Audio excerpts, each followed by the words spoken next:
여러분 안녕하세요.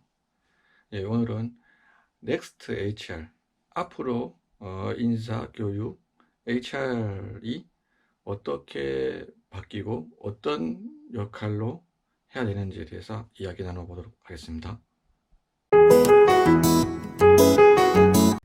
그 첫 번째, HR의 프로세스가 어떻게 이루어지죠? HR의 프로세스는 채용, 선발, 평가, 보상, 육성, 퇴직이라는 프로세스로 이루어져 있습니다. 이런 접점에서 HR 인사교육의 기능들이 들어가게 되는 것이죠. 예. 첫 번째, 채용과 선발에 대해서 말씀드리겠습니다. 채용과 선발. 일단 기본적으로 신입사원이 채용과 담당자를 하게 되면 이런 생각을 가지셔야 됩니다. 베스트 피플을 뽑는 게 아니에요. 우리 회사에 맞는 라이트 피플을 뽑는 것이 채용과 선발의 목적입니다. 그래서 라이트 피플을 뽑기 위해서 모든 채용과 선발의 도구나 툴들이 구성되어 있느냐가 굉장히 중요하겠습니다. 자, 라이트 피플이 뭐죠? 우리 회사의 전략과 우리 회사의 인재상, 우리 회사의 경영 철학에 맞는 사람을 제대로 선발할 수 있도록 인적성 검사가 되어 있느냐, 혹은 면접 질문이 되어 있느냐, 혹은 면접관들이 구성되어 있느냐, 그 진단의 방법이 구성되어 있느냐, 이런 것이 더 중요하겠습니다. 그래서 라이트 피플을 뽑기 위한 채용 전략, 뭐 이런 말씀이 되겠습니다. 자, 그러니까 채용과 선발에서는요, 앞으로 유념해서 보셔야 됩니다. 자, 무엇을 유념해서 보셔야 될까요? 자, 앞으로 인구 구조가 변하고 있죠. 전체적인 그 전 세계 인구가 줄어들고 있는 것은 분명한 사실입니다. 자, 그렇다면 지금 제가 엑스텔의 팀장이 고등학교를 다닐 때 한 반에 55명이었어요. 근데 지금 제 자녀가 초등학교 5학년인데 한 반에 24명입니다. 그리고 학급수도 6개 학급밖에 되지 않습니다. 인원이 굉장히 줄었습니다. 지금 현재 대학교 졸업생 수도 마찬가지거든요. 대학교 졸업생 수도 계속 줄어들고 있습니다. 세월이 가면 갈수록 전체적인 지원자 수가 줄어들 수밖에 없다는 사실을 인지하셔야 됩니다. 자, 그런 상태에서 라이트 피플을 어떻게 선발할 거냐, 굉장히 중요한 변화의 변곡점의 시대에 지금 와 있습니다. 자, 그러면 어떻게 되냐? 일단 채용 브랜딩, EVP라죠. 이런 것을 잘 어필을 해야 됩니다. 그러기 위해서는 것들을 잘 활용해야 되겠죠. 그 상세한 직무 소개를 사전에 좀 주는 것이 좋습니다. 그리고 응시자와 많은 기업들이 보면요, 공채를 없애는 기업들이 많이 생기고 있죠. 왜냐하면 그런 예전처럼 많은 인원이 졸업하는 시대가 많이 끝나가기 때문에 이제는 대규모 인원을 한꺼번에 뽑는 것은 무의미하다라고 판단해서 필요할 때마다 수시로 사람을 뽑겠다는 걸로 바뀌고 있습니다.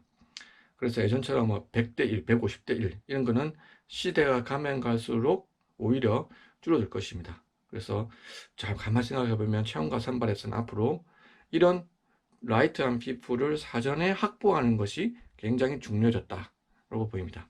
자, 두 번째 이야기. 평가와 보상. 자, 평가는 보통 우리가 보면요, 대부분의 기업에서 업적 평가, 얼마나 성과를 냈느냐에 대한 업적 평가가 있고요, 얼마나 역량이 있느냐에 따라서 역량 평가, 업적 평가와 역량 평가를 비율에 따라서 두 개를 이렇게 평가의 요소로 쓰고 있는 기업들이 상당히 많이 있습니다. 대부분 그렇게 하고 있습니다. 그리고 대부분 그걸 가지고 수미양가, SABCD, 강제 할당 제도를 상대평가 제도를 하고 있죠. 최근에 어떤 변화들이 있느냐? 자, 이렇습니다. 첫 번째, 역량평가가 평가 요소인가? 이거는 항상 예전부터 논란의 대상이 됐었습니다. 자, 역량은 원래 어떻게 나왔죠? 역량은 원래 군대에서 군인을 선발할 때 선발의 도구로 나왔다가 미국에서 나왔다가 그게 일본을 거쳐오면서 역량이 우리나라 사람은 또 종합평가를 좋아하기 때문에 진단도 하고 평가도 하고 둘 다 쓰겠다, 이렇게 지금 나와 있습니다.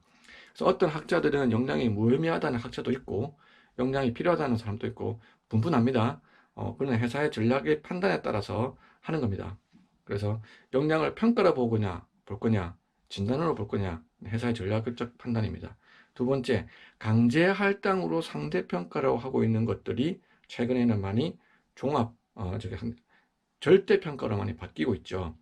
자, 그러면 어떻게 되냐요? 고가권자가 그 피고가권자한테 제대로 설명을 할 줄 알고 납득을 할 수 있어야 됩니다. 그 납득이 안 된다면 퇴사로 이어지거나 불만의 소지가 될 가능성이 굉장히 큽니다.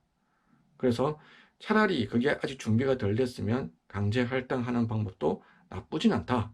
자, 어떤 게 좋다, 나쁘다 이런 거 없습니다. HR에서는 회사의 전략적 판단에 따를 뿐입니다. 그래서 일단은 절대평가, 상대평가 이런 것들이 지금 최근에 나오고 있다. 이런 얘기를 아시면 될 것 같고요. 보상입니다. 보상. 보상은 금전적 보상과 비금전적 보상이 있죠. 금전적 보상은 돈으로 주는 겁니다. 연봉, 성과급, 연봉 인상, 인센티브 이런 것들이죠. 보상금. 자, 비금전적 보상은 뭐죠?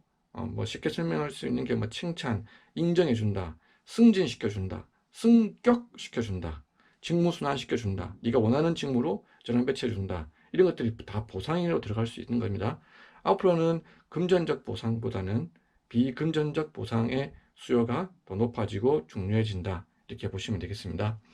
자, 이제 세 번째 이야기 드리겠습니다. 육성입니다. 자, 육성에서는 뭐가 있죠? 일을 통한 방법과 교육을 통한 방법이 두 가지가 있습니다. 일을 통한 방법은 직무순환, 프로젝트, 업무 부여, 과제, 멘토링, 코칭 이런 것들이 되겠고요. 교육을 통한 방법은 교육을 시켜주거나 프로젝트 과제를 하거나 이런 것들이죠. 이 육성의 방법은 어떤 것들이 있습니까? 포멀 러닝, 인포멀 러닝 이런 게 있습니다. 포멀 러닝은 교실 형태에 모여가지고 다 같이 워크숍을 하거나 교육을 듣거나 이런 것들이 포멀 러닝입니다. 자, 인포멀 러닝은요, 그냥 일을 하면서 배우는 거예요. 일을 하면서 과제를 수행하면서 혹은 자기가 과제를 하면서 궁금한 걸 찾아보면서 자연스럽게 하는 거 이런 겁니다. 그래서 최근에는 인포멀 러닝이 더 각광을 받고 있고요. 또 어떤 경우는 교육 과정을 만들었어도 교육 과정을 들어와서 수업을 듣고 또 토론하고 그 다음에 그걸 발표하고 서로 공유하고 포멀과 인포멀이 합쳐져 있는 형태, 이런 형태로 많이 운영을 합니다. 자, 이제 네 번째 퇴직이죠. 퇴직. 퇴직은 자발적으로 자기가 퇴직하는 게 있고 비자발적 퇴직이 있습니다. 비자발적 퇴직은 사람을 이제 권고사직하거나 뭐 해고를 하거나 이런 거죠. 앞으로는 더욱더 비자발적 퇴직을 시키는 게 회사에서 어려워질 가능성이 굉장히 큽니다. 그래서 사전에 평가와 피드백을 정확하게 해주는 게 중요하고요. 일단은 자발적 퇴직에 대해서 말씀드리겠습니다. 자발적 퇴직은 자기 스스로 그만두는 거죠. 쓰는 건데 HR의 관점에서 보면요. 첫 번째, 퇴직 사유를 분명히 파악하는 것이 굉장히 중요합니다. 그 퇴직 사유를 파악을 해서 조치를 취해야 되겠죠. 두 번째, 이 퇴직을 하겠다고 마음먹은 직원들을 사전에 사전 파악을 해서 조치를 취하는 것이 좋습니다. 핵심 인재는 놓치면 안 되지 않습니까? 그러면 퇴직을 할 마음이 있다는 것을 사전에 파악을 해서 빨리 그 불만 요소를 해결해 주는 것이 이 퇴직에서 프로세스 중에 제일 중요한 겁니다. 그런데 일반적인 회사가 그냥 퇴직 면담만 하고 면담을 정리돼서 보고하고 후행 작업이 일어나거든요. 사전에 그 일을 하는 것이 굉장히 중요하다 보입니다. 그래서 이런 HR 프로세스가 HRM, HRD 나누지 말고 HR 하는 사람은 이게 원래 한 몸이에요. 다 같이 돌아가야 된다는 것을 아시고 서로가 도와가면서 업무를 하시면 굉장히 도움이 되실 것 같습니다. 감사합니다. 안녕.